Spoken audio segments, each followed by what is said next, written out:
வணக்கம். நம்ம நல்லதனகுமார் கடையில் இங்கே 451வது நாளா மதிய வேளாண் பண்றோம். நீங்க மனசு முத்தத்தை சேர்ந்த ராதாகிருஷ்ணன் சொல்லி அண்ணா அன்னதானம் பண்றாரு. அண்ணாவுக்கு வாழ்த்துக்களும் நன்றிகள்.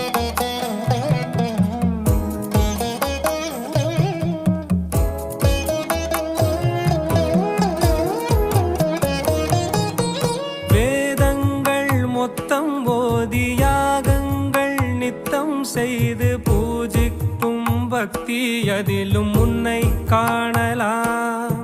பசி என்று தன் முன் வந்து கையேந்தி கேட்கும் போது தன் உணவை தந்தால் கூட உன்னை காணலாம்.